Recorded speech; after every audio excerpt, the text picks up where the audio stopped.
True Techno Gamer here. Welcome back to the channel. Now that we have broken down the teraflop and understanding how to quantify GPU performance, and then we also went and broke down AMD's Navi GPUs and AMD's RDNA architecture in terms of its performance value and how much more efficient it is over their previous GPUs and compared to Nvidia's latest GPUs.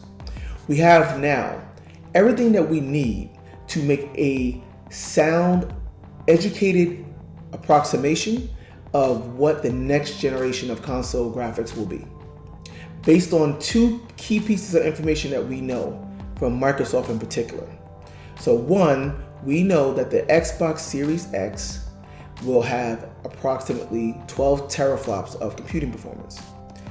Number two, we know that that is going to be built upon AMD's next generation RDNA 2 architecture. Now, looking at the current graphics cards and the current Navi graphics cards of the 5700 and 5700 XT, and knowing the performance that those cards have compared to AMD's previous generation architecture and GCN, as well as compared to Nvidia's RTX Turing cards, we can actually use real world data, actual game performance data, to extrapolate and approximate what actual level performance that 12 teraflops can be in games. Now, we don't know as much about Sony's PS5 yet, and Sony hasn't said anything about their actual GPU performance yet. But we still have some rumors and some speculation and some insider information to, again, give an approximate idea of where that system may also fall. So, putting all of this together, you can look back at this video and say that you heard it here first. What level of actual performance we can expect to see on the next generation of consoles, and of course with that, the next generation of games that we're going to be playing for the next 5 years or so. Stay tuned after the intro.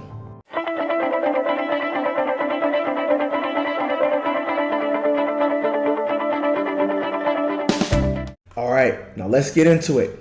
Breaking down Xbox Series X GPU performance in particular, because we know most about that, and then we'll touch on PS5 GPU performance as well, putting this all together. So if you haven't done so already, check out the Breaking Down the Teraflop video that I made, and then also check out the AMD's Navi GPU overview video that I made. Putting those two videos together is going to give you the foundation to understand this video, and you'll get the full picture and it'll all make sense. So I'm excited for you guys. I'm excited to talk about this because this is something that I've been processing in my brain, putting all this stuff together, and I've mentioned this stuff on some forums that I'm a part of. But to really put this in my channel, make sure that you guys get this information. This is cool. Okay, so there's several different aspects of Xbox Series X technology that Microsoft has talked about and revealed. I'm going to focus specifically on the general graphics performance and the 12 teraflop metric that they used, right? And that's what this all is about, to understand what that really means, okay?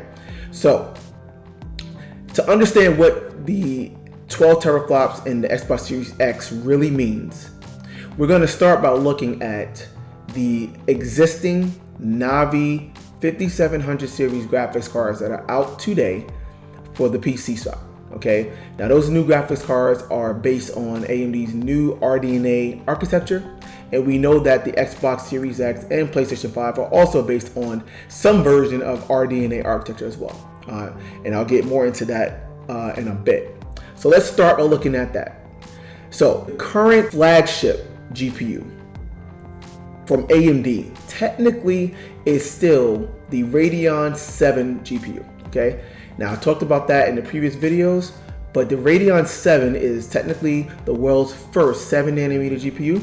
It is a mammoth GPU in terms of size, in terms of shader counts, in terms of teraflops, etc., in terms of the memory bandwidth and the memory size. 16 gigs of RAM, 1 terabyte of memory bandwidth per second, which is just insane. No graphic card comes close to that. And yeah, nearly 14 teraflops of performance.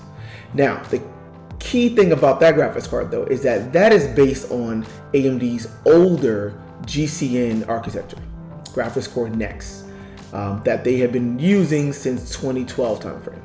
So it is highly inefficient by today's standards, right? It takes a lot of power, a lot of heat, and a large size to just generate that level of performance. Now, that level of performance was meant to compete with Nvidia's RTX 2080 card. And since then, Nvidia has eclipsed the 2080 performance with the 2080 Super and of course the 2080 Ti, which is way faster, okay? So it's not even competitive with Nvidia's highest end cards, but it's AMD's currently their most powerful card in general. With that said, we know that that graphics card, the Radeon 7, is about 13.8 teraflops. Let's just round that number up to 14 teraflops just to make it a little bit easier to work with from a math standpoint, okay? The current top RDNA card, right, is the 5700 XT. More specifically, it's the 5700 XT Anniversary Edition, which is a slightly overclocked version of the 5700 XT. So they increase the clock speed, but ultimately it's going to increase your teraflop rating. The base 5700 XT is about 9.7 teraflops. So we're going to go with the anniversary overclock version, which actually gives you almost a pretty even 10 teraflops of RDNA performance. So we're going to look at what real world performance delta do we see with the 10 teraflop 5700 XT and a 14 teraflop GCN based Radeon 7. That's what we're looking at here. The general consensus is that the two are pretty close, and in fact they're only about a 5% difference in performance on average in real world games, which is pretty incredible when you consider that the 5700 XT is $400 and the Radeon 7 is $700, and that the Radeon 7 requires almost 100 watts more of power to achieve that level of performance. Now, in terms of the teraflop rating, the difference between 10 and 14, as you can clearly see, is roughly 40%. So you have 40% more raw computing performance in the Radeon 7. But because of the architectural differences, as well as some other component differences with the system in terms of memory bandwidth and stuff like that, you only get 5% extra performance. From 40% more resources, you only get 5% extra performance. Let that sink in for a minute. That is the power of efficiency. And that is the real advantage of the RDNA architecture, right? So we're starting there.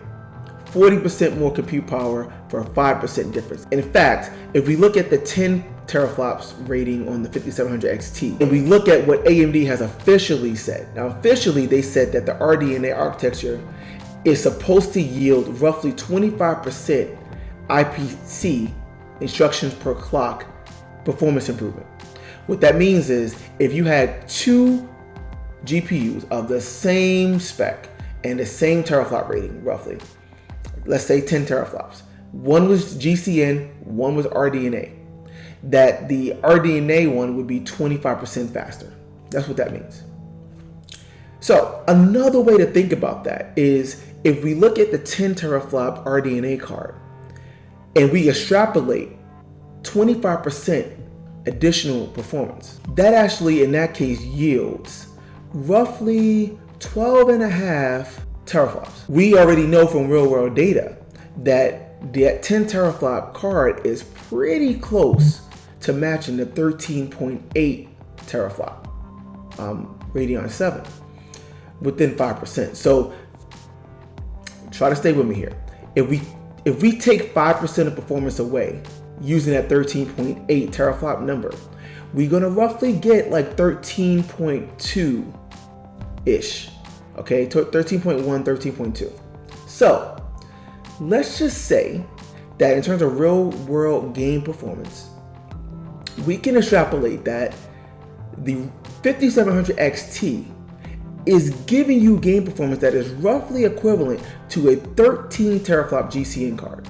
Those are the numbers: 10 RDNA, 13 GCN. So we also know that the 5700 XT at roughly 10 teraflops is roughly 12 to 15% slower than the RTX 2080 on average. Okay, and we also can see in real game performance that the 5700 XT is about 18 to 20% slower on average than the 2080 Super. 12 to 15% slower than the 2080 and roughly 18 to 20% slower than the 2080 Super. If we take the 5700 XT's 10 teraflops and extrapolate that out to 12 teraflops, as is the case with the Xbox Series X, okay, 12 teraflops is a literal 20% performance increase. Okay, so if we take the 20% based on the teraflops of additional performance and extrapolate that out based on the real game performance of those cards, okay, and we can see clearly that if the 5700 XT is already within 12 to 15% of the RTX 2080, well then adding 20% to that will clearly eclipse the RTX 2080. And then looking at the 2080 Super, we saw that it was roughly 18 to 20%. So hypothetically, adding 20% to the 5700 XT's performance will in fact give you real world performance that is roughly equivalent, pretty much even, with the RTX 2080 Super. So if you follow me there, that's how we can see that now. That 12 teraflops of RDNA from AMD will give you roughly a 2080 Super level performance, which is amazing in a console. So when you look at that, okay, and see and think and imagine of 2080 Super level performance, it's unbelievable. Now, another way to think about this that's kind of interesting is if you see the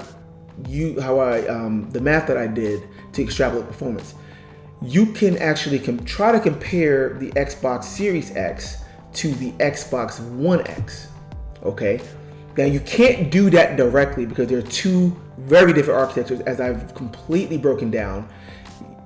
6 teraflops of GCN on Xbox One X is not at all equal to half of the performance of a 12 teraflop RDNA card based for Series X. Not the same things at all. Hopefully, if nothing else, you got that from my videos, okay? So when Microsoft says twice the graphics power of the Xbox One X, they were just talking about the numbers, 6 to 12, okay? But in terms of actual performance, it's gonna be quite a bit more than just twice the performance, okay? And we can see that based on what I said before. Now, take that 12 teraflop number for the Xbox Series X, right, for RDNA. And we also know that, again, we're looking at 25% higher IPC with that architecture compared to GCN in general, right? Now, if you take the 12 and add 25%, then you're gonna get to somewhere between 14.5 to 15 teraflops. That is the equivalent of GCN teraflops in terms of performance. So in other words, if you wanted to extrapolate the 12 teraflop RDNA number to a GCN equivalent, which you then can kind of compare directly to an Xbox One X, you'll be looking at about 14.5 to 15 teraflops, which is a lot more, like I said, than 2x. So that's actually 2.5x, quite literally. All of that analysis and breakdown is assuming RDNA 1, because that's the only thing that we actually have to compare to, because the current RDNA cards, the current Navi cards, are based on this first generation RDNA architecture. But the second thing that Microsoft said that was significant about the graphics performance on the Xbox Series X is that it's going to be based on RDNA 2. Now, RDNA 2 is still very much an unknown. AMD hasn't really delved into outline exactly what it is, what are the differences between RDNA 1, and how much extra performance we can expect to see. And of course, there's no products there to compare it to. So this is a lot more speculation and conjecture here. I will preface this part by saying that AMD themselves has said that we can be expecting to see a roughly 50% increase in performance per watt, going from RDNA 1 to RDNA 2. That is significant, folks. So again, assuming the same cards running with the same amount of power, the same TDP, and roughly the same specs, we can expect RDNA 2 to deliver 50% more performance. That means that a game that's running at 60 frames per second on RDNA 1 will be running at 90 frames per second on RDNA 2 using the same amount of power. That is crazy, significant. Now, it remains to be seen if we're actually going to see that. But in terms of IPC gains, they've been a little bit less coy. We don't know. But we can probably safely extrapolate it out to be roughly 10 to 20% improvement in IPC, given the level of performance per watt we're seeing. How am I saying that? Well, in going from GCN to RDNA 1, remember AMD mentioned 25% IPC gains and also 50% performance per watt improvement. So basically what they're saying here is we can expect to see roughly the same bump and the same jump going from RDNA 1 to RDNA 2. Now that remains to be seen, and I'm gonna be a little bit more conservative than that. And again, it's still not official, so we can't go by that. So instead of seeing a full 25%, for example, IPC bump, let's just look at what it would look like with even a 10% increase, okay? Now, assuming that RDNA 2 is 10% improvement over RDNA 1, overall, right, in terms of IPC, what does that look like? Well, first of all, that means that the 12 teraflops for the Xbox Series X on RDNA 2, with 10% improvement, that roughly equates to a 13.2 teraflop rating, equivalent teraflop rating for RDNA 1. Okay? Now, 13 teraflops, for all intents and purposes, that's 30% more than the 10 teraflops from the 5700 XT, right? That was 10 teraflops. So we're at 30%. Well, guess what, folks? The performance delta between the 5700 XT and the Nvidia RTX 2080 Ti is roughly 35% on average. So now we see a 30% theoretical improvement in looking at a 12 teraflop GPU in the Xbox Series X, with RDNA 2 benefits being only 10%. And that's pretty conservative. So we are, in fact, within 5% on average. We are approaching 2080 Ti levels of performance. I'm gonna let that sink in for a minute. Now, did you follow me? I broke it down, okay? 10 teraflops, right? 20% more improvement is 12 teraflops, which is what Microsoft is saying that the Xbox Series X has. But we also know that it's on an even more efficient and more improved architecture than what we see today with the RDNA 1 cards in the 5700 series. If we extrapolate that to be 10% higher, we get to 13 teraflops. And we see that we are in fact at 30%, actually a little bit above 30%, which indeed is within 5% of the 2080 Ti. So it is entirely possible that we will be seeing 2080 Ti level of performance in these next generation consoles, specifically the Xbox Series X right now. Now that's a conservative 10% bump. If in fact it winds up being 20%, which is still less than the 25% bump that we saw from GCN to RDNA 1. But if it is 20%, folks, let's redo that math once again. Assuming a 20% RDNA 2 IPC improvement over RDNA 1, we start from the 12 teraflop number for the Xbox Series X. Assuming that's RDNA 2, we can extrapolate that to be 20% faster than RDNA 1, which means that an equivalent RDNA 1 GPU would be roughly 14.5 teraflops, adding 20%, right, to that 12 teraflop number. So we have 14.5 RDNA 1 equivalent teraflops. Going back to the RDNA 1 GPU that we already know that exists today, the 10 teraflop 5700 XT, 10 teraflops to 14.5 is 45% more performance. The 2080 Ti is 35% faster than the 5700 XT. We know that from actual real world data.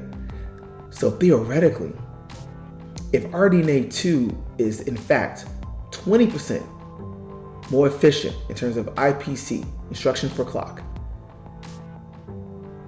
then we are seeing a graphics card in the next generation Xbox that actually far exceeds the 2080 Ti by double digits, roughly 10%. If you follow what I'm saying, then your mind should be freaking blown right now. That is awesome. That is awesome. At least we know that we're going to be, at around 2080 Super for sure. But the idea of potentially being much faster than a 2080 Ti, that is significant. The Xbox Series X is going to be a beast of a console, and it's going to represent the absolute pinnacle of graphics technology from what we know of it today. Now, by the time it comes out, Nvidia and AMD are going to release next generation GPUs, several of them, some of which will be higher performing than even the 2080 Ti today. So the hierarchy will look a little bit different, but the fact that they're targeting this in a $500-ish console box. Remember, the 2080 Ti is $1,200, folks. $1,200 for just the GPU alone, right? So the idea of having a console box that's going to be roughly $500, that is packing power that exceeds that,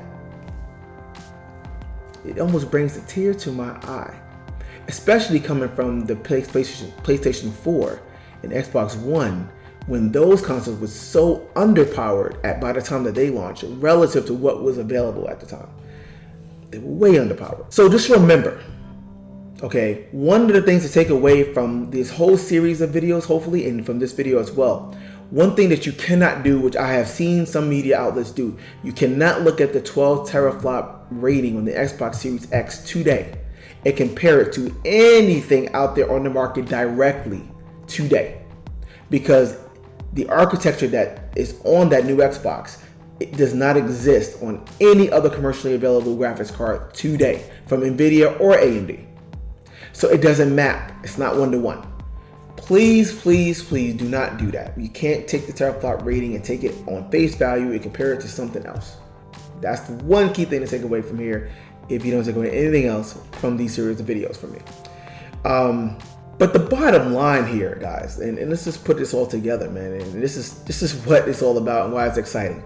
The bottom line is that 12 teraflops in that Xbox Series X is going to wind up being faster and having a higher level of performance than pretty much anything that we have seen. The only commercially available graphics card that would be really competitive with it, or maybe exceed it depending on what happens with RDNA 2, is the 2080 Ti. But again, in terms of raw benchmarks, in terms of raw metrics, 2080 Ti might win. But we have not seen at all on the PC space what the 13 to 14 teraflops of the 2080 Ti can really do. We have not seen any software, any game, any benchmark that has come close to utilizing what a 2080 Ti GPU can really do. Unfortunately, that's kind of the nature of the PC space.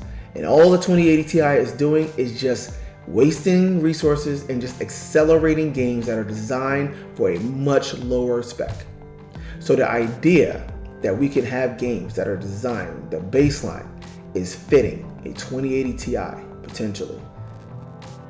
That's a whole nother level and a whole nother paradigm than anything we've seen already in the PC space. I cannot stress that enough, because there are some people that are not too bright around these forums that are saying things like, yeah, 2080 Ti is still better than the Xbox Series X, and games running on a 2080 Ti currently on PC will look better than anything we see on the Xbox Series X because the specs is higher. No, not at all.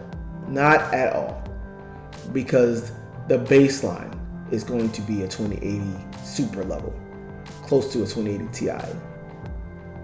And developers are going to be designing their games for that level, which is a roughly 8x boost from the previous baseline of the old generation consoles. It's not the same thing, guys. And the PC 2080 Ti, what we've seen so far, doesn't compare whatsoever. Briefly, let's talk a little bit about PlayStation 5. PlayStation 5, from a GPU standpoint, all we know is that it's Navi based, and apparently AMD recently confirmed that it also will be RDNA 2 based. That's all we know. We don't know anything about the PlayStation 5 GPU. Microsoft has been a lot more forthcoming at this point. But rumors, speculation, insider talk has placed the PlayStation 5 GPU all over the place. The range is from 9 teraflops all the way up to a insane 14 teraflop. Now, personally, I think it's going to be way more than 9 teraflops, and I think that the 14 teraflops is a bit overzealous. I personally think it's going to fall between 12 and 13 teraflops. But just for the sake of argument and looking at how I broke this down in my analysis, we can still see roughly what the minimum bar will be and what the maximum bar will be. So again, 9 teraflop RDNA 2 card, okay, would roughly be equivalent to a 5700 XT, right? RDNA 1 card at 10 teraflops, right? Roughly. So we already know that that's going to be at least equivalent to a 2070, RTX 2070 from Nvidia, right? But the RDNA 2 improvements in efficiency could potentially bump up that level of performance to a 2070 Super or even a 2080 level of performance. All right, and I think that's a pretty safe bet. Even assuming a 10% bump from RDNA 2, you know, we're probably looking at something that is closer to a 2080 level of performance. So even with a 9 teraflop GPU, the PS5 would still be roughly a 2080 level, base 2080. Whereas the 12 teraflops in the Xbox Series X, as I already broke down, will be between a 2080 Super and a 2080 Ti, right? Depending on several factors. So it's going to be less, but that's still significant, right? That's not like a trivial amount of GPU power at all, right? 2080. So remember, 2080 is, you know, roughly equivalent to a 1080 Ti. If that puts things in perspective, to take that back, you know, so that's still pretty darn good. Now, the theoretical 14 teraflop GPU, my God, you know, off the bat, you know, that's 40% faster than the 5700 XT, assuming RDNA 1 level, right? And that 40% is already faster than a 2080 Ti. But again, on RDNA 2, which can be even 10 to 20%, you know, more efficient. Yeah, right. I mean, we're looking at, at best case, 20% faster than that. We're talking almost 17 teraflops of RDNA 1 level power. That's 70% faster than a 5700 XT. 70%. That's why that's not feasible. I don't even think about that. That's not going to happen. But gosh, that would blow a 2080 Ti out the water. Right? I mean, it literally would. So I wouldn't expect that. But yeah, like I said, 12 to 13 teraflops will pretty much put it in line with a 2080 Ti, and be a bit faster than a 2080 Ti. And that's what I think we can see. We don't know But again, you heard it here first. I suspect 12 to 13 teraflops for PlayStation 5, putting it in line with the Xbox Series X and putting it slightly above a 2080 Ti level of actual performance, which is still pretty amazing, pretty insane. So guys, if you've heard this full story, if you followed it, hopefully, I know I didn't probably do the best job of making things completely easy to understand and streamline, but if you really listen and really follow what I'm saying, then you will see from actual real world data, not just me throwing some stuff and pulling stuff out my behind, but from actual real world data, from sound logic, knowing how the stuff works. I'm somebody that's been working with game hardware, game software, and computer software for over 15 years. I know this stuff, I do this stuff. If you put all that stuff together, it will make sense. And there is no reason to believe, unless for some reason they artificially gimp the hardware, there is no reason to believe that we will not be seeing at least a 2080 level of performance next gen for both consoles as a minimum baseline. And then practically for the Xbox Series X, which we already know the numbers for, yeah, right, absolutely, that is approaching 2080 Ti level for sure. And you know, with RDNA too, it should be approaching it. It might be a little bit under. It could be a little bit higher. But that is an insane level of performance in a console. And if you're not excited, then you don't have a pulse and you don't like gaming. So you've been lying to me this whole time and you've been watching these videos for no reason. If you love gaming and love technology, this is an exciting time for gaming. And these next generation consoles are going to give us experiences that honestly, I really do believe will blow us away, and I really do believe will be different than anything we have seen before. And that's actually a great segue, because in my next series of videos, I'm going to break down the different aspects of the next generation of consoles and really talk about how they will improve on the CPU, GPU, RAM, SSD, controller, stuff like that. And when you really delve in, we can really talk and get excited about what's to come and how it's going to be fundamentally different than what we have been experiencing already for the past 7 years. Thank you guys for listening. If you made it this far and have watched all 3 videos and really got the understanding, please subscribe to the channel if you haven't done so already, and please let me know. Let me know that you've learned something. Let me know what your takeaway of all of these videos were. Let me know how excited you are for the next generation. That's all for now. Until the next time and until the next video, take care.